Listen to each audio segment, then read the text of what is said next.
বন্ধুরা সবসময় আমি আমার বাগানে দেখাই, আমার বাগানে হচ্ছে ক্যামেরার পেছন থেকে দেখাই। আজকে আমি ক্যামেরার সামনে এসে আমার বাগান দেখাতে যাচ্ছি। এই যে আমার বাগান, কি সুন্দর তাই না? এই যে আমার বাগান, আর আজকে আমি ক্যামেরার সামনে এসে আমার বাগান দেখাচ্ছি। কি মজা লাগতেছে বলো? তোমাদের সাথে কথা বলতে খুবই ভালো লাগে, কিন্তু ক্যামেরার পেছন থেকে দেখাই তাই সময় হয় না। তো আজকে আমি আমার বাগানের সামনে থেকে দেখাচ্ছি। এই যে দেখো, বিভিন্ন ধরনের গাছপালা, প্রচুর গাছপালা রয়েছে। এই গাছটা আমার থেকে কত লম্বা দেখো, এই গাছটা আমার থেকে কত ছোট ছিল, আর আজকে আমার গাছ আমার থেকে অনেক বড় হয়ে গেছে। আমার খুবই মজা লাগে। আর আজকে আমি বাগানের জন্য 2টা লেবু গাছ কিনেছি বন্ধুরা।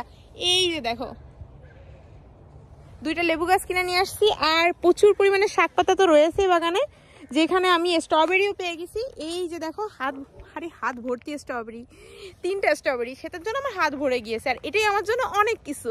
তো আশা করি তোমাদের ভালো লাগলো। বেশি লং করতে চাচ্ছি না, বাগানে এসে এটুকু দেখাতে পারছি, এটার জন্য অনেক আনন্দিত।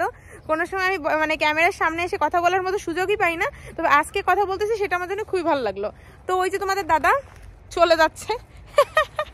তো এই যে আমার বাগান ছিল, আশা করি ভালো লাগলো। দেখা হবে পরবর্তী দিনের ভিডিওতে। Bye bye.